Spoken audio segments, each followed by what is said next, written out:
ఎన్న లెక్క ఉండాలని ఎందుకు అనిపిస్తలేదు? నీకు నచ్చిందా? ఇష్టమైపోయిందా? అడ్జస్ట్ అయిపోయావా? ఎంజాయ్ చేస్తున్నావా? అద్దం ముందు గంటల పడి తగలబడి సావకండి. 24 గంటలు ప్రతిరోజు నాకు ఇస్తున్నావా?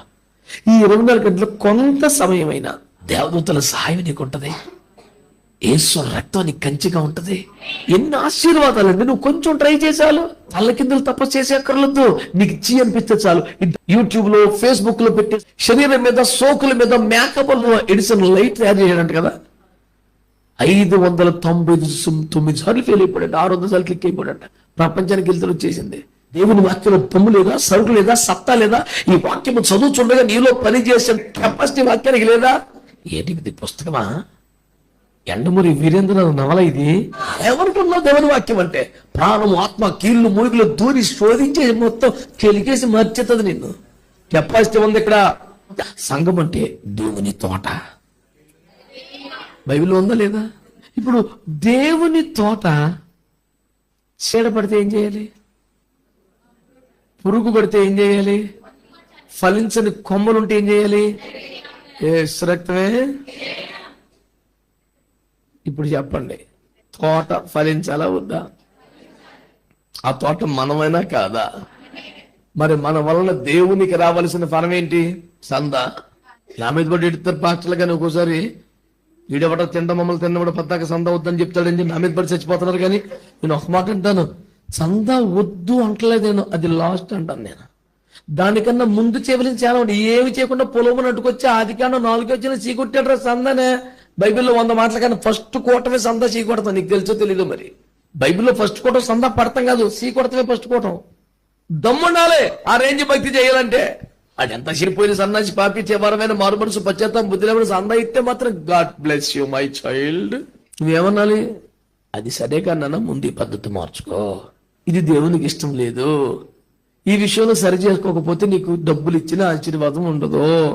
అసలు ఇది ముఖ్యం కాదు. ముందు హృదయం ఇచ్చేనాన్న, సమయం ఇచ్చేనాన్న, ప్రాధాన్యత ఇవ్వు నాన్న. లాస్ట్ లో ఆ గొడవ. ఇవేమి ఇవ్వకుండా మనసు ఇవ్వకూడదు, ఏమీ ఇవ్వడు, అసలు ఏమి ఇవ్వడు. పాట మటుకి ఏంటి? సమర్పణ చేయుము ప్రభువునకు నిదేహము ధనము. ఇది సమయం ఏమోడో, దేహమేమోడో, ధనం మట్టికే ఎత్తాడు. ఆ పాటోడికి వీడికి ఉన్న పోతు బదులు అంటాడు. మేము అందరిలా కాదు, నేను చర్చికి చాలా ఎత్తాను నేను. వీడు పరిసెడు తమ్ముడు. వీడికి ఎప్పుడు వీడు ఎంత ఇచ్చాడో లెక్కలు చెప్తా ఉంటాడు. వీడు పరిసెడు తమ్ముడు కాబట్టి వీడు. నువ్వు 24 గంటలు ఎంత సమయం ఇచ్చావు చెప్పురా. తెగ మాట్లాడేస్తున్నావు. కానీ ఎన్ని గంటలు లెక్కుతావు నువ్వు? ఎంతసేపు మోకాల మీద ఉంటావు? బైబిల్ ఎంతసేపు చదువుతావు? ఎంతమందికి సుమారు చెప్తావు? అదేమి లేదు. నేను ఎంత ఇచ్చింది తెలుసా చర్చికి? నేను ఎంత ఇచ్చింది తెలుసా మినిస్ట్రీకి? ఎంత ఇచ్చింది తెలుసా అయ్యగారికి? ఎవరెవరికి ఎంత ఇచ్చాడు, ఎంత రాశాడు? నీ బతుకల్లా ఇది 24 గంటల్లో ఎంతసేపు బైబిల్తో గడిపావు, దేవునితో గడిపావు? కనీసం ఆదివారం అయినా, పోనీ సెలవు దినం శుక్రవారం అయినా దినమంతా ప్రభుకి ఇచ్చావా? ఒక 2 గంటలు. అందులో చెత్త సొల్లు సోది 1 గంట నాశనం. ఈ గంటలో కూడా నిద్రపోయింది ఎక్కువ, ఊగింది ఎక్కువ, ఏకీపించడం తక్కువ, ఆమె చెప్పింది 1 సార్లు 2 సార్లు. అందులో కూడా గట్టిగా 4 తగిలెత్తే మొహం వచ్చేసి ఇలాంటి ఎందుకు? రోషంగా బతుక దేవునికి స్తోత్రం కలుగునగా. సైజుకి, వయసుకి, డబ్బుకి, చదువుకి ప్రాధాన్యత ఇవ్వాలా? దేవుని సేవకు అంటే సేవకుడే. పిలుపు, ఏర్పాటు, అభిషేకం అంతవరకే. దేవునికి స్తోత్రం కలుగునగా. దేవుని సంఘం అంటే ఒక దేవాలయం. అందులో బలిపీఠం ఉండదు. అగ్ని ఆరకుండా కట్టెలేస్తూ ఉండాలి, దీపం ఆరకుండా నూనె పోస్తూ ఉండాలి, రొట్టెలను ఉదయాస్తమయాలు సవరిస్తూ ఉండాలి, ధూపం ఆగకుండా ఎగదోస్తూ ఉండాలి. ఇవన్నీ కూడా సేవలో జరగాల వద్దా? ఓ దీపంలో ఎంత తైలం పోసినా వెలుతురు రావట్లేదు. అప్పుడు ఏం చేయాలి? ఒత్తుని కత్తిరించాలి. నూనె పోస్తున్నా వెలుతురు రావట్లేదు అనుకోండి, ఆ ఒత్తు కొంచెం పొడి కడుతుంది. దాన్ని జస్ట్ కొంచెం అట్లా కత్తిరిస్తే మళ్ళీ దేదీప్యమానం వెలుగుద్ది. కొమ్మలు నరకకపోతే పంట రాదు, ఒత్తి కత్తిరించకపోతే వెలుగు రాదు. శరీర కాయలు ఎప్పటికప్పుడు దేవుని వాక్యమని ఖడ్గంతో నరకపోతే పరిశుద్ధత రాదు. నూనె పోసినప్పుడు మంచి పాస్టర్, మా పాస్టర్ గారు ఎంత మంచి బాబు, చాలా చిన్నోడనికేనండి, ఎంత చక్కని బాగుంది బాబు, అసలు నూనె అభిషేకం. మరి ఒత్తి కత్తిరించినప్పుడు ఈ మధ్య ఏంటో కొంచెం తేడా ఉన్నాడు. కొత్తలో బాగానే ఉండేవాడు, ఈ మధ్య కొంచెం కత్తిరింతున్నాడు. మరి ఎంత నూనె వచ్చినా వెళ్ళకపోతే కత్తిరించొద్దు ఏంట్రా? బుర్ర పని చేస్తలేదు నీకు అసలు. నూనె పోసినప్పుడు మంచోడు, ఒత్తి కత్తిరించినప్పుడు చెడ్డోడు. అది కానీ నూనె పోసిన ఒత్తు కత్తిరించిన రెండు కూడా ఇంకా బాగా వెలగటం కోసమే కదా. చుట్టూ తొవ్వి ఎరువు వేసిందే బాగా ఫలించడానికి. ఫలించని కొమ్మలను కట్ చేసేది కూడా. నీరు పోసినప్పుడు మంచి భాష, కొమ్మలు కత్తిరిస్తే దుర్మార్గ భాష. రెండు నువ్వు ఫలించడానికే. నీకు ఆ పాయింట్ అర్థమైతే సరి చేసినప్పుడు సంతోషపడతావు, దిద్దుబాటుని స్వీకరిస్తావు, హెచ్చరికలో ఆనందిస్తావు. దావీదు మహారాజును దేవుడు మెచ్చుకుంటా కొన్ని కారణాలు చెప్పిన, దేవా నీ ధర్మశాస్త్రముందు నేను ఆనంది. ధర్మశాస్త్రం అంటే ఏంటన్నా అందులో వాగ్దానాలు ఉండవు. ధర్మశాస్త్రం అంటే రూల్స్, అడుగుతాడు అన్ని రూల్స్, డూస్ అండ్ డోంట్స్. ఆ ఆజ్ఞల్లో ఎవరు సార్ ఆనందపడతాడు? వాగ్దానాలు అయితే amen amen praise the Lord hallelujah thank you Jesus, correct గా నాకు అదే వచ్చింది. హల్లెలూయా. నీకేమొచ్చింది? ఆజ్ఞల్లో సంబరం ఉంటుంది, ఎవరికైనా ఉంటుందా? దావీదుకే అంటాడు, ఆజ్ఞ ఇచ్చినప్పుడు నేను సంతోషపడతాను. వేలాది వెళ్ళేద బంగారు నాణ్యముల వేస్తార ధననిధి కన్నా రూపాయి కలిసి పరిగెత్తిపోతామే. మరి ఇక్కడ సంగతులకు తెలియదు కంటే మనం తెలుగు రాష్ట్రాల్లో డిస్కౌంట్ పెడితే ఎలాగ వెళ్ళిపోతారు షాపులకి? డిస్కౌంట్ పెట్టి రూపాయి సరుకును ₹10 అమ్ముతాకి వ్యాపారస్తుడు తెంగరోడు. రూపాయిని ₹10 అమ్ముతాడు, రూపాయిని ₹5 చెప్పి ₹3 ఎత్తాడు. అందులో ₹2 లాభం. మనం అనుకుంటాం ₹2 తగ్గింది అనుకుంటాం. ఎవడు అన్ని లక్షలు పెట్టి షోరూమ్ మెయింటైన్ చేసి ఆ లైట్లకి కరెంట్ బిల్కి రాదు, ₹150 వచ్చేసింది చీర 500 అని మనం మురిచిపోతుంటే ఒక్క చీరలో 350 పోడతాడు. కరెంట్ బిల్ ఎక్కడ కడతాడు? అంటే మన అమాయకుడా? సంఘము ఆయన శరీరం. మీకు అర్థమైందా? దేవుని సంఘం అంటే ఏంటండి? శరీరం అండి. ఈ శరీరం ఎవరిదే? అమ్మా బాబోయ్, నువ్వెవరో మళ్ళీ ఆ శరీరములో నువ్వు కూడా ఒక అవయవం. నేను కూడా ఒక ప్రపంచ ప్రసిద్ధిగాంచిన గొప్ప దైవజనుడు కూడా ఒక అవయవం. ఇప్పుడు కొత్తగా రక్షణ పొందినోడు కూడా ఒక్కొక్కళ్ళు ఒక్కొక్క అవయవం అండి. ఇప్పుడు చెప్పండి, క్రీస్తు సంఘము అనే శరీరములో నీ ఒక అవయవం అయితే నీకొక పని ఉంటుందా ఉండదా? శరీరములో పని లేని అవయవం చివరికి ఈ కనురెప్పలు కూడా పని ఉందా లేదా? అదే లేకపోతే ఎంత దుమ్ము, ఎంత ధూళి కలలో పడి ఎంత ప్రమాదం మనకి. ఈ చుట్టుపక్కలకి ఏదైనా వస్తే టప్ టప్ టప్ కొట్టేసుకుంటాయి. దాన్ని రాకుండా ఎంతగా కాపాడుకుంటుంది కదా. 1 కొరింథీ 12 ప్రభు మాట్లాడుతూ పౌలు గారి ద్వారా ఏమన్నారు? శరీరములో ఏది మిక్కిలి చిన్నదిగా కనబడుచున్నదో అది మిక్కిలి ప్రాధాన్యత గలది అన్నాడు. సంఘములో చిన్నవారు, కొత్తవారు, పేదవారు అనేమి లేదు. ప్రతి వారికి ప్రాధాన్యత ఉంది. 14వ అధ్యాయం 1 కొరింథీలో ప్రతివాడు పని కలిగి ఉండాలి. వచ్చి కూర్చొని వెళ్ళిపోవటానికి వీల్లేదు. ప్రతి వారు ఏదో ఒక బాధ్యత తీసుకోవాలి, ఏదో ఒక పరిచయం చేయాలి, ఏదో ఒక స్థానంలో నమ్మకంగా దేవుని కొరకు బ్రతకాలి. ఇప్పుడు చెప్తున్నాను, శరీరంలో చాలా అవయవాలు ఉన్నాయి. కొన్ని లోపట ఉంటాయి, కొన్ని బయట ఉంటాయి. బయట ఉన్న అవయవాలు మనకు కనపడితే లోపల వేళ మనకు కనపడవు. కనబడని అవయవాలు వేస్టా? చాలా విలువ కదా. ఇప్పుడు నా కాలు చేతులు మీకు కనబడితే నరికి పరిెత్తుకొని బతికొండొచ్చు. గుండెగా లేకపోతే, కిడ్నీలు లేకపోతే, ఊపిరితిత్తులు లేకపోతే. అంటే క్రీస్తు సంఘం అనే శరీరంలో కూడా బాగా వినండి, బయటికి కనిపించకుండా వేదిక మీద కనబడకుండా ఉన్న ప్రాముఖ్యమైన అవయవాలు ఎన్నో ఉంటాయి. స్టేజ్ ఎక్కకపోతే, మైకు పట్టుకోకపోతే, జనం ముందు నిలబడిపోతే వాల్యూ లేనట్టుగా భావిస్తున్నామంటే నీకు అసలు బుద్ధి లేదని లెక్క. అసలు నీకు తెలివి లేదు. కనబడే చేతులు, కాళ్ళు, జుట్టు, ఈ సోకుల కన్నా కనపడే కీలకమైన బాబు. ఆ సంగతి అర్థమైతే 5 ఏళ్ళ మంది చచ్చిపోతారు, మాకు అసలు గుర్తింపే లేదండి. ఇప్పుడు ఏం చేసేయాలి? తీసుకొచ్చి బొమ్మను నుంచోబెట్టాలి. ఇక్కడ గుర్తింపు వచ్చేసినట్టు అందరూ చూడాలా, చూస్తారు కాబట్టి మనం బాగా తయారవ్వాలా. జుట్టు మొదలుకొని కాలు గోడు దాకా డెకరేషన్ చేసేయాల. నాన్న సౌలు తెచ్చి వచ్చి ఇక్కడ ప్రదర్శన నుంచో పెట్టాలా. బట్టల షాప్ దగ్గర బొమ్మ నుంచి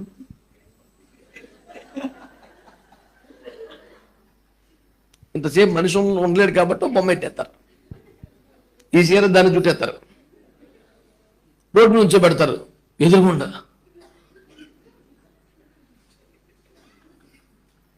ఆ బొమ్మను చూసి ఈ ఫోటో తీసేస్తారు ఎందుకు?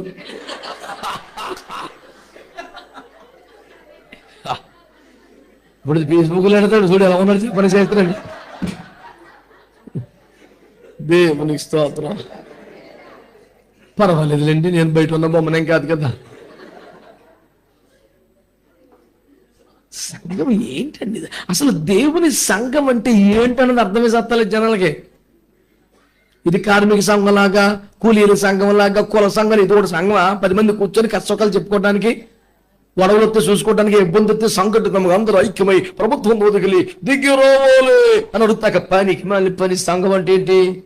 ఇది దేవుని శరీరం, దేవుని తోట, దేవుని ఆలయం, దేవుని సైన్యం. ఏంటండి సంఘం అంటే?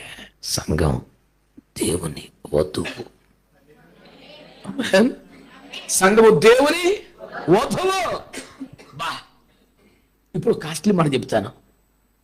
మనం రక్షణ పొందుతామే, బాప్తిసం తీసుకుంటామే, దాన్ని ఏమంటావారంటే ప్రభుతో ప్రధానము చేయబడటం అనండి. మనం ఎవరి స్థానంలో? పెండ్లి కుమార్తె స్థానంలో. పెండ్లి కుమారుడి స్థానం ఎవరిది? యేసు ప్రభు వారిది. ఇప్పుడు రక్షణ పొందడం ద్వారా మనం ఎందులోకి వచ్చాం? ప్రధానం చేయబడ్డాం. ఇక నెక్స్ట్ జరగాల్సింది ఏంటి? ప్రధానమైపోయిన పెండ్లి కుమార్తె దేని కొరకు ఎదురు చూడాలి?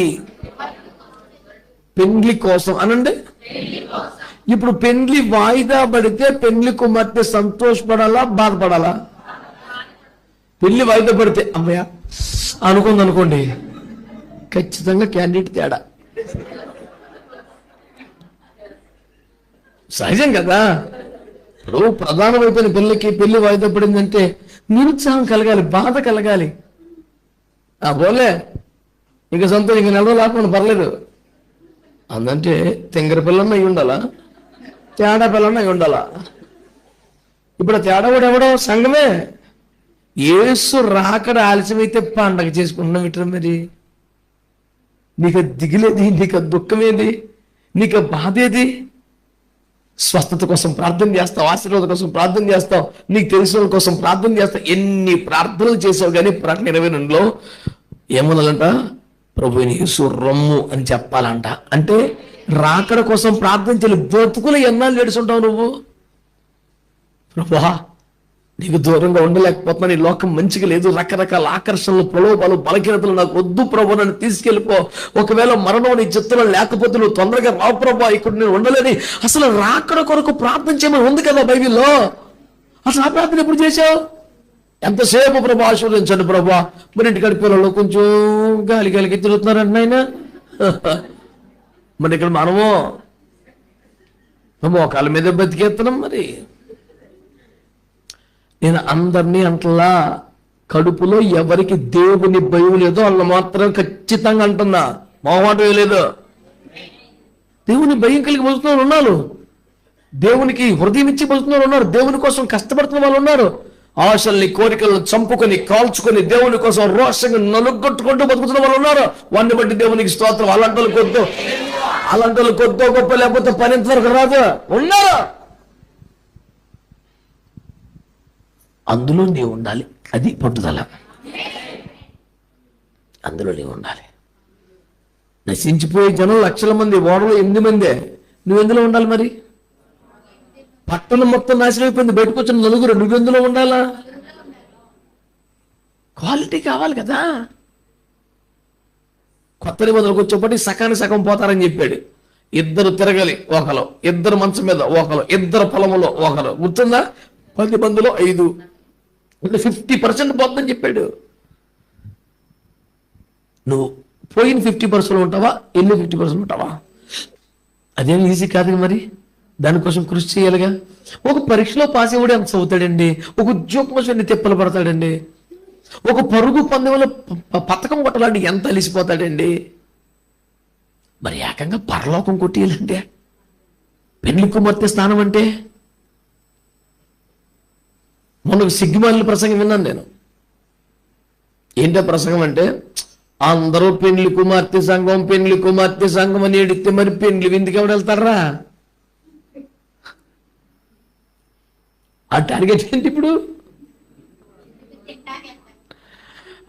ఆడికి పరలోక రాజ్యం కూడా భోజనం కూటమే. ఆడికి నువ్వు ఏ కూటం పెట్టి భోజనం పెట్టకపోతే క్లిక్ అవుతుంది.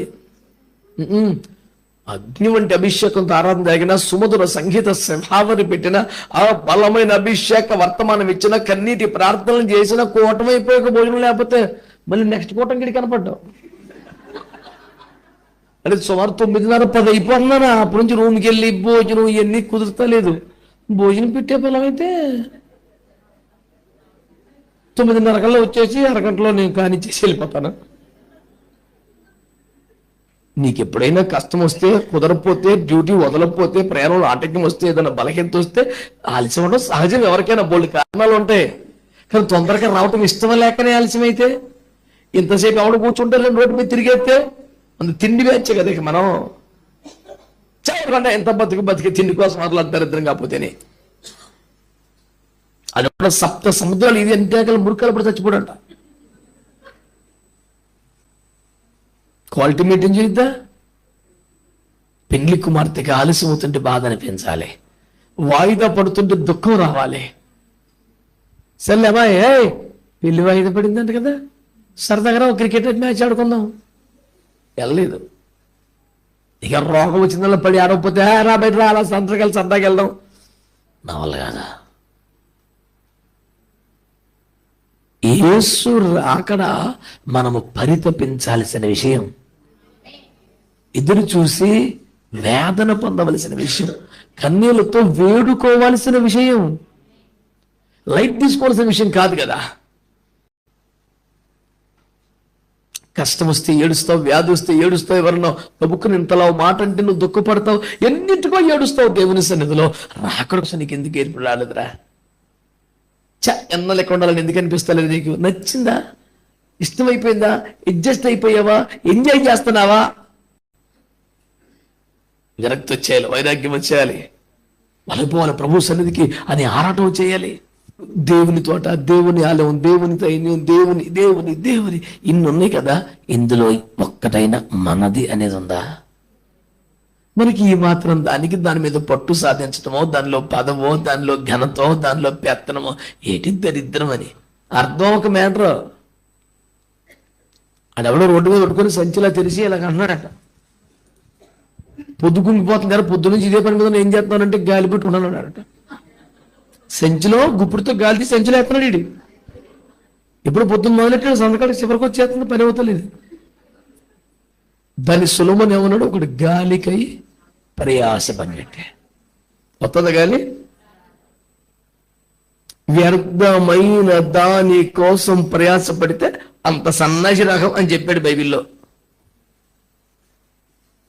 ఈ లోకము దాని ఆశలు వ్యర్థం, అందము, మోసం, సౌందర్యం వ్యర్థం, ఇవన్నీ వ్యర్థం అని తెలుసు. మన పెట్టుబడి సగం దాని మీదే, మన టైం సగం దాని మీదే. వ్యర్థమైన దాని మీద మనసు పెట్టినోడికి బుద్ధి ఉన్నట్టు బుద్ధి లేనట్ట. అర్థం చూసుకో, ఇప్పుడు అర్థం చూసుకు, ఇప్పుడు అర్థమవుతుంది మనకి బుద్ధి ఉన్న మొహమా బుద్ధి లేని మొహమా అని. ఇదంతా ఈజీగా తీసుకోకూడదు. ఇప్పుడు సామెతలు 31 చివరిలో ఏమన్నాడు? సౌందర్యము, అందము, మోసం, సౌందర్యము అన్నాడుగా. మరి 24 కీర్తనలు ఏమన్నాడు? 3వ వచనంలో, నీ పరిశుద్ధ పర్వతం మీద నిలువదగిన వాడు ఎవడు అంటే, వ్యర్థమైన దాని యందు మనసు పెట్టని వాడు. అవునంటే కదంటారా? ఇప్పుడు అందము వ్యర్థము, సౌందర్యం వ్యర్థం అంటే దాని మీద మనసు పెట్టాక నువ్వు అక్కడికి వస్తావేక. ఈ పాటి దానికి తీసేసి రాస్తాడంట, వీడికి రుజువు కావాలంట. మీరు ప్రతిసారి అలాగా మీరు ఖండించి మాట్లాడితే ఎలాగండి? మరి ఎవరి ఇంట్రెస్ట్లు వరకు ఉంటాయి. నేను అన్నది కూడా ఇదే, నీ ఇంట్రెస్ట్ ఇదే, నీకు అసలు ఆ ఇంట్రెస్ట్ లేదు. నేనన్నది కూడా వేరే కాదు, నేను అన్నది కూడా అదే. ఇప్పటికైనా తెంగర పనులు మానేయండి, వ్యర్థమైన దాని మనసు పెట్టకండి, అద్దం ముందు గంటల పడి తగలబడి సావకండి, బట్టలకి విపరీతం ఖర్చు పెట్టకండి, మీ కుటుంబాల కోసం కష్టపడండి, మీ బిడ్డల భవిష్యత్తు కోసం కష్టపడండి, మీ దేవుని సంఘం కోసం కష్టపడండి, నిత్యత్వ మహిమ కోసం కష్టపడండి, క్రీస్తు సంఘములకు పని చేస్తున్న అవయవంగా ఉండడానికి కష్టపడండి. ఆయన శరీరములో మంచి అవయవంగా, చచ్చుబడిపోయిన, కుళ్ళిపోయిన, చెడిపోయిన అవయవంగా కాకుండా ఆరోగ్యవంతమైన అవయవం ఉండడానికి ప్రయాసపడండి. ఫలమిచ్చి చెట్టుగా దేవుని తోటలో ఉండటానికి ప్రయాసపడండి. వెలుగుచున్న దీపముగా దేవుని మందిరంలో కాలుతో వెలిగి ఉండడానికి ప్రయాసపడండి. స్వంతం అనేది లేకుండా రాజాజ్ఞకు లోబడి తన దేహమును సహా అర్పణము చేయగలిగిన సైనికుల్లాగా పోరాడండి. ఇది క్వాలిటీ బతుక్కి. దాని పేరే దేవుని సంఘం. ఇప్పుడు చెప్పండి, దేవుని కష్టార్జితం అనుకున్నాం, దేవుని సైన్యం అనుకున్నావు, దేవుని ఆలయం అనుకున్నావు, దేవుని శరీరం అనుకున్నావు, దేవుని తోట అనుకున్నావు, దేవుని వధువు అనుకున్నావు. ఇన్ని అనుకున్నాం కదా. అది తోట అయినా, అది ఆలయం అయినా, అది ఏదైనా, వీటన్నిటిలో కామన్గా ఉండవలసిన క్వాలిటీ పేరు పరిశుద్ధత. అవును కదా? అది దేహం అంటే కూడా ఏమవసరం, అది దేవాలయం అంటే ఏమవసరం, అది వధువు అంటే ఏమవసరం. అంటే కాన్సెప్ట్ ఏదైనా కామన్గా ఉండే క్వాలిటీ పేరేంటి అంటే మనం అన్నిటికన్నా ఎక్కువగా దేనికోసం ప్రయాసపడాలి, దేని మీద దృష్టి పెట్టాలి. సిన్సియర్గా నా కోసమో ఇంకోళ్ళ కోసమో కాకుండా నీకోసమే ఈరోజు ఒక తీర్మానం చేస్తావా? అయ్యా, 24 గంటలు ప్రతిరోజు నాకు ఇస్తున్నావా? ఈ 24 గంటలు కొంత సమయమైనా నాకేమివ్వట్లేదుగా, కొంత సమయమైనా పరిశుద్ధత మీద ఖర్చు పెడతాను. మాటల్లో కానీ, చూపుల్లో కానీ, తలంపుల్లో కానీ, హృదయంలో కానీ, క్రియల్లో కానీ, వస్త్రధారణలో కానీ, వేషధారణలో కానీ, ఎందులోనైనా కాస్తంతైనా పరిశుద్ధతలో పైమెట్టుకొచ్చుటకు నేను కొంచెం ప్రయాసపడతాను అని తీర్మానం చేయి.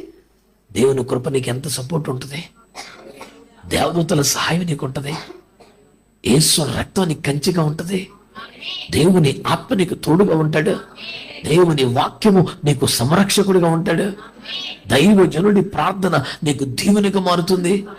ఎన్ని ఆశీర్వాదాలండి. నువ్వు కొంచెం ట్రై చేశాలు. బైబిల్లో 2 మాటలు చెప్తాను. ఆయన కొండెక్కి తనకి ఇష్టమైన వారిని అక్కడికి రమ్మని పిలిచాడు. మీరు కూడా 2 కొండ మీదకి అన్నాడు. ఇదే మాట ఇంకోసారి ఏమంటే తెలిసిన, ఆయన వారిని వెంట పెట్టుకుని కొండ మీదకి తీసుకెళ్ళాడు. కొండ మీదకి రమ్మని ఆజ్ఞాపించాడు. నీ వాళ్ళకి అట్లా ఆ ఎత్తు ఎక్కలేకపోతున్నావు, నీ చేతగా అట్లా. అలాంటప్పుడు నీ చెయ్యి పట్టుకుని ఎక్కిస్తాడంట. ఆశ ఉంటే చాలు, నీకు ఆశ ఉంటే చాలు, పాపాన్ని అసహించుకుంటే చాలు, భక్తిహీనతను విసర్జిస్తే చాలు, లౌకిక భావజాలాన్ని నువ్వు చెయ్యి అనుకుంటే చాలు. నువ్వు తల్లకిందులు తప్ప చేసే అక్కర్లేదు. నీకు చెయ్యి అనిపిస్తే చాలు. ఈ దరిద్రం వద్దనిపిస్తే చాలు. ఇక మనం యూటర్న్ తీసుకుందాం అనిపిస్తే చాలు. రూట్ మార్చేద్దాం అనిపిస్తే చాలు. అనిపిస్తే ఏం చేయాలి? యూట్యూబ్లో, ఫేస్బుక్లో పెట్టే సమయం తగ్గాలి. శరీరం మీద, సోకుల మీద, మేకప్ల మీద పెట్టే సమయం తగ్గాలి. మాటల మీద, కబుర్ల మీద, సరదాల మీద పెట్టే సమయం, ఇదంతా కూడా అందులోంచి 10 నిమిషాలు, ఇందులో 10 నిమిషాలు తీసుకొచ్చి అది బైబిల్లో పెట్టాలి. చాలు. పరిశుద్ధులందరూ ఎక్కడికి ఊడిపడ్డ వాళ్ళు కాదు కదా, మనలాంటి వాళ్ళే కదా. వాళ్ళు చిన్నగా ఇలా ట్రై చేసే క్లిక్ అయ్యారు. మనం కూడా అవుతాం, ఏం పర్లేదు. థామస్ ఆల్వా ఎడిసన్ లైట్ తయారు చేశాడంట కదా, 599 సార్లు ఫెయిల్ అయిపోయాడు, 600 సార్లు క్లిక్ అయిపోయాడంట. ప్రపంచానికి వెళ్తారు వచ్చేసింది. Just keep on trying man. Try చేయి. సతికిలు పడి చూస్తావు ఎందుకు? ట్రై చేయి, అవుతుంది ఖచ్చితంగానే. నేను అన్నాను, నువ్వు ఇంత బేపచ్చం. సింపుల్. కొంచెం సమయం తిండి దగ్గర, కొంచెం సమయం నిద్ర దగ్గర, కొంచెం సమయం సోకుల దగ్గర, కొంచెం సమయం పిచ్చా పట్టి మాటల దగ్గర, కొంచెం సమయం టీవీలు, యూట్యూబ్ల దగ్గర, అందులో 10 నిమిషాలు కోసుకొచ్చేస్తే కొన్ని గంట తయారవుతుంది ఎక్స్ట్రా. కాదంటారు చెప్పండి. ఆ గంట వెబిన మీద పెట్టు. దేవుని వాక్యంలో తమ్ము లేదా, సరుకు లేదా, సత్తా లేదా? ఈ వాక్యము చదువుతుండగా నీలో పని చేసే కెపాసిటీ వాక్యానికి లేదా? దాంతో టైం గడపగానే గడిపితే లోపల ఏదో రిపేర్ చేసేసి నీ పాటికి ఆ పాటి సరుకుంది వాక్యానికి. లేదంటారు మీరు? తలుపులు వేసుకుని ఒక్కదానివి కూర్చొని చదువుతూ ఉండి బైబిల్ని. నీలో ఒక కార్యం చేయలేవు. ఏంటి ఇది? పుస్తకమా? ఎండమూరి వీరేంద్ర నవల ఇది? సిడ్నీ షెల్టన్ నవల ఇది? షేక్స్పియర్ పుస్తకమా ఇది? మట్టి మనిషిని మహిమకు మార్చగల సజీవ చైతన్య ప్రభావం కలిగిన దేవుని అగ్ని అభిషేక ప్రభావ జరి అనబడుతున్న దేవుని వాక్యం ఇదే. ఎవరికున్నావు దేవుని వాక్యం అంటే? ప్రాణము, ఆత్మ, కీళ్ళు, మూలికలు దూరి శోధించే మొత్తం కెలికేసి మర్చేస్తుంది నిన్ను. కెపాసిటీ ఉంది ఇక్కడ. టైం ఖర్చు పెట్టు చాలు, పెద్ద విశేషం ఏమి లేదు. ఎవరెక్కడి నుంచి ఊడిపడ్డ వాళ్ళు కాదు, మనలాంటి వాళ్ళే ట్రై చేశారు. దావీదు అంటారు, రేపు పొద్దున చేసే ప్రార్థన రాత్రి సిద్ధపరచుకో. ప్రసంగం సిద్ధపరచడం తెలుసు కానీ ప్రార్థన సిద్ధపరచుకోవటం ఏంటండి? ఉదయమునకే నేను ప్రార్థన సిద్ధము చేసుకుని కాచుకుని ఉందును. తెల్లరగట్ట ప్రార్థనలో ఈ అంశాలు చేయాలి. ముందే ప్రిపేర్ చేసుకుని పాయింట్లు పెట్టుకుని అంటే ప్రార్థనకి ఎంత సిద్ధపడండి. ట్రై చేద్దామా? ఇదేమన్నా అసాధ్యమా? కష్టమే. నేను ఒప్పుకుంటా, కష్టమే. అంత ఈజీ ఏం కాదు, కష్టమే. కష్టమైతే మనం అన్ని మానేస్తున్నామా? మనం చేసే పని కష్టంగా లేదా? కుటుంబానికి దూరంగా బతకడం కష్టం కాదా? మన ఖర్చులు తగ్గించుకుని అవసరాల కోసం అన్ని పక్కన పెట్టడం కష్టం కదా? మనకు కష్టమేం కొత్త కాదు కదా. మన కుటుంబం కోసం, మన శరీరం కోసం, మన ఆర్థికం కోసం ఇన్ని కష్టాలు పడుతుంది మనం. ఇవన్నీ అశాశ్వతమే. శాశ్వతమైన మన ఆత్మ కోసం కష్టపడొద్దా? మన ఆత్మ కోసం కష్టపడితే ఇంకొకరికి ఉపకారం చేసినట్టేం కాదు కదా, మన కోసమే కదా. ఆత్మ కూడా మన కుటుంబం మందే, ఉద్యోగం మందే, ఇల్లు మందే, పిల్లలు మన వాళ్ళు, ఆత్మ మంది కదా. మరి దానికోసం ఏం ఖర్చు పడుతుందా? మనం ఏం ఖర్చు పెడదాం? కొత్తగా డబ్బులు అవసరమా? యూట్యూబ్, ఫేస్బుక్, వాట్సాప్ మీద రోజు మొత్తం మీద గంట ఖర్చు పెడతావా? నేను ప్రారంభం ఒక్క 10 నిమిషాలు అందులోంచి ఆమె. ఇంకా తిండి, నిద్ర, సుఖం, సరదాలు అందులో కొంచెంది. నువ్వు అవలేలగా ఇదివరకుడి కంటే ఒక గంట సమయమైనా తయారు చేయగలవా లేదా? ఆ గంట వాక్యం కోసం, ప్రార్థన కోసం నువ్వు ఒంటరిగా గదిలో తలుపులు వేసుకుని ట్రై చేయి. ఒక దినాన నువ్వు పరిశుద్ధుడిగా దేవుని మహిమ నీ ముఖం మీద ప్రకాశిస్తుండగా, దేవుని ప్రభావం నీలోంచి ప్రవహిస్తుండగా, జనములకు దీవెనగా, ఇతరులకు ఆశీర్వాదకరంగా, దేవునికి మహిమకరంగా, బహు శ్రేష్టమైన ఒక పరిశుద్ధులుగా భూమిని జీవించగలుగుతావు. సంఘం అంటేనే పరిశుద్ధులు. సంఘం అంటేనే పరిశుద్ధులు. ఫలాని జిల్లా వాళ్ళంతా ఒక సంఘం, ఫలాని కులం వాళ్ళ ఒక సంఘం, ఫలాని పార్టీ వాళ్ళు, ఈ నీచ నికృష్ట పాపిష్టి దిక్కుమల దరిద్ర ఆలోచనలు నాశనం అయిపోవాలి. ఆ దరిద్రం అంతా. సంఘం అంటే పరిశుద్ధులు. సంఘం అంటే దేవుని తోట. సంఘం అంటే దేవుని సైన్యం. సంఘం అంటే దేవుని శరీరం. సంఘం అంటే దేవుని ఆలయం. సంఘం అంటే దేవుని తోట. సంఘం అంటే దేవుని వధువు. ఎంతకి మించింది ఏది మనం అంగీకరించొద్దు. మన లోపలికి రానివద్దాం. కష్టపడదాం, ట్రై చేద్దాం. పరిశుద్ధత కొరకే సమయం ఖర్చు పెడదాం. పరిశుద్ధత కోసమే. ఒంట్లో ఓపుకుందా? ఆరోగ్యం ఉందా? ఓ పూట తిండి మనిషి ఉండగలవా? అది పరిశుద్ధత కోసం ఉన్నాం. నువ్వు ఎవరికి చెప్పక్కర్లేదు. నువ్వు ఏ ఏరియాలో బలహీనం నీకు తెలుసు కదా, దాని మీద పెట్టుకో. నేను కేవలం బైబిల్ చదువుకొని అర్థం చేసుకుంటాకి బైబిల్ ట్రైనింగ్ లేదు. ఏలూరు సిఆర్ఐటి కాలేజీలో డిగ్రీ చదువుతుండగా ప్రభు పిలిస్తే సేవకి వెళ్ళిపోయాను. నేను స్పష్టంగా మాట్లాడితే, నేను డిగ్రీ కంప్లీట్ చేశాక, ఎంఏ ఇంగ్లీష్ లిటరేచర్ చేశాక, తెలుగు మీడియం చదువు కదా, పల్లెటూరు చదువు కదా, మండల పరిస్థితి కదా, ఇంగ్లీష్ అంటే అంత ఇష్టం. అప్పుడు వెళ్దాం సేవకు అనుకున్నాను. కానీ ప్రభు నా స్పష్టంగా మాట్లాడి దేవుని ఆత్మను ఒత్తిడి చేసి నన్ను సేవకు తీసుకెళ్ళాడు.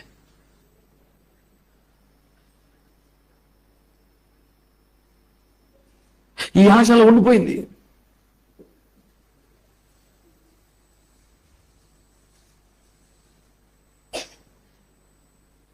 ఆత్మల భారం, ఆత్మల సంపాదన, దేవుని పని, దేవుని సేవ. మరి ట్రైనింగ్ లేదు కదా, బైబిల్ రావాలి కదా, ఏం చేయాలి ఇప్పుడు? ఏదో సిటీలో ఉంటే బైబిల్ కాలేజ్ జాయిన్ అవ్వచ్చు. ఏదైనా కోర్సు ఇప్పుడు ఆన్లైన్ కోర్సులు వచ్చినాయి. నేను మాట్లాడి 94 సంవత్సరం ఏడాది వచ్చినాయి ఆన్లైన్ కోర్సులు. ఇంత ఫోన్ కూడా లేదు అప్పుడు నాకు. అది వస్తాకే చాలా సంవత్సరాలు పట్టింది. 94లో సేవకు వస్తే సుమారు 2000 సంవత్సరం వచ్చాక 1100 ఫోన్ వచ్చింది. అప్పుడు దాకా అది కూడా లేదు. ఎక్కడుంటే అక్కడ ఇంటి ముందు ఎక్కడ ల్యాండ్ లైన్ ఫోన్ ఉంటే వాళ్ళ నెంబర్ కాకబట్టి అమ్మాయి ఇప్పుడు ఫోన్ గురించి చెప్పిన మీద దండం పెడతాను అని అడుక్కుని అది బతుకు. అప్పుడు భాస్కరం మీ ఫోన్ వచ్చిందని పరిగెత్తుకు చేతి ఏదో అవతల పారేసి పరిగెత్తుకు వస్తామే. ఎందుకంటే చిన్నప్పటి నుంచి అలవాటు. ఒక రాజవైభాగం, కార్లు, బంగ్లాలు, పనివాళ్ళు, తోటలు, పొలము, బైకులు, కార్లు, ఫోన్, ఒక రేంజ్. సేవకు వచ్చాక మొత్తం రక్తం ఏం చేయం. నోరు మూసుకొని అన్ని వదిలేసి నేను చెప్పిన చోటకి వెళ్ళమంటే ఇతను సిటీ కన్నా పంపాడు కాదు, తీసుకెళ్ళి ఏజెన్సీలో పడేసాడు. రోజు 10 రూపాయలకి ఆయన మినిమం స్కూల్కి వెళ్తాకే. ఇప్పుడు వారానికి 5 రూపాయలు సందా అవుతుంది. ఏం చేయాలి? 5 రూపాయలతో బియ్యం కొనాలా, నూనె కొనాలా, మెంటలు వచ్చేసేది నాకు. ఈ 5 రూపాయలు ఏంటి బాబు వారం అంతా సేవ చేస్తే? ఇంటి దగ్గర నుంచి పట్టుకెళ్తే సేవ కాదు. నీ సంచి, నీ జోలు ఏం పట్టుకెళ్ళకూడదు, అన్ని వదిలేయి. ఓరి బాబోయ్ ఎంత తిప్పలో. అప్పుడు ఏం చేసేవాడిని? బైబిల్ అని రావాలి కదా, అట్లీస్ట్ ఏమి రాకపోయినా వీళ్ళకిలాగా ఎన్ని రాకపోయినావు, మరి బైబిల్ అని రావాలి కదా. అప్పుడు ఏం చేసేవాడిని? 66 పుస్తకాల్లో ప్రతి పుస్తకానికి 3 రోజులు ఉపవాసం పెట్టుకున్నాను. ఆదికాండం ఉపవాసం. ఈ ఆదికాండం ఉపవాసం ఎలాగా? ఆ 3 రోజులు పెట్టేసుకుని పొద్దున్న ఎత్తే మొహంగడికి స్నానం చేసేసి బైబిల్ పెట్టుకుని ఆపేసి మోకాలు వేసేస్తే ఎంతసేపు ప్రార్థన చేసుకోగలితే అంతసేపు ప్రార్థన చేసుకొని ఆమెనంటే ఆదికాండం మొత్తం 50 అధ్యాయాలు కుదురుగా చదివేత్తమే. 50 అధ్యాయాలు చదివేసి మళ్ళీ మోకాలేసి ప్రభు నాకు ఏం తెలియదు అంతా ఇదొక అంతర్గోళ కింద ఉంది అని మళ్ళీ ప్రార్థన చేసుకోవడమే. ప్రార్థన చేసి మళ్ళీ చదివేయడమే 50 అధ్యాయాలు. ఈసారి ఒక్క మొక్క అర్థమైంది అనుకో, ఇది మళ్ళీ పాయింట్ బాగుంది, నోట్స్లు రాస్తాం. మళ్ళీ రేపు పొద్దున్న ఏంటి మళ్ళీ 50 అధ్యాయాలు చదివేస్తాం, మళ్ళీ ప్రార్థన చేస్తామే. అలా 66 పుస్తకాలు కూడా ఒక్కొక్క పుస్తకానికి 3 రోజు ఉపవాసాలు. మోకాళ్ళ మీద చదవటం, నోట్స్ రాయటం, మోకాళ్ళ మీద చదవటం, నోట్స్ రాయటం. కొంచెం దేవుని ప్రేమ అర్థం అవుతుంది. ఇప్పుడు దేవుని మనసు అర్థం అవుతుంది. అమ్మోయ్ దేవునికి ఇది ఇష్టం లేదు, అయ్యి బాబోయ్ ఇలా చేయకూడదు, కొంచెం దారి తెలుస్తుంది. అడివి ఎవరు చెప్తాడు? చెప్పాడు ఎవడన్నాడు? ఏదైనా కసి ఉంటే చెయ్యొచ్చు. స్తోత్రం. ఒక్కరోజు కూడా బైబిల్ కాలేజీకి వెళ్ళలేదు, బైబిల్ స్కూల్కి వెళ్ళలేదు. ఇన్ని బైబిల్ కాలేజీకి విజిటింగ్ ప్రొఫెసర్గా ఉన్నాను. ఇప్పుడు నేను కొన్ని బైబిల్ కాలేజీకి ప్రిన్సిపల్గా ఉన్నాను. నేను నిర్వహించే క్లాసులకి MDHలు, MDలు, డాక్టరేట్లు చేసిన పెద్ద పెద్ద వేదాంత అధ్యాపకులు కూర్చొని అన్నా ఈ సబ్జెక్ట్ మాకు బైబిల్ చెప్పలేదు, మాకు బైబిల్ కాలేజీ చెప్పలేదని అంటారు. ఏదంటారు? కట్టలేదు, బైబిల్ కాలేజీ కాదులే. బైబిల్ కాలేజీ నాకు తెలియదు కదా. నేను ఎందుకు చెప్తున్నానంటే ఇంట్రెస్ట్ ఉంటే పని అవుతుంది. ఇప్పటికైనా మించిపోయింది లేదు. ఒకసారి ఆగండి. ఒంటరిగా గదిలో తలుపేసుకోలేదు. నా దగ్గర వేస్ట్ ఏముంది, ట్రై చేయి, తీసేతలో మరే. మీ బీరువాలోకి వెళ్ళి ఇందులో వేస్ట్ అనుకుని తీసేత్తం ట్రై చేస్తే కొంతన్నా వస్తుందా రాదా బయటికి? మన హృదయం నుంచి మడికి ఎందుకు రాదు? వస్తుంది. తీసిమడే. నువ్వు కూడా పరిశుద్ధురాలు అవుతావు, పరిశుద్ధుడు అవుతావు, అభిషక్తుడు అవుతావు, దేవుని రాజ్యానికి పనికొచ్చే కీలకమైన పాత్రమైపోతావు. ఇది 100% సాధ్యమే మనకి. లైట్ తీసుకోవద్దు, ధీమా రానివ్వద్దు, పర్లేదు అనుకోవద్దు. కష్టపడదాం, ప్రయాసపడదాం, కన్నీరు కాచుదాం, ఉపవాసాలు ఉందాం, టైంని దీనికోసం కేటాయిద్దాం. తప్పకుండా పరిశుద్ధతలోకి వద్దాం. దేవుని ఆత్మ మనకు సహాయం చేయనుగాక. ప్రార్థన చేద్దామంటారా?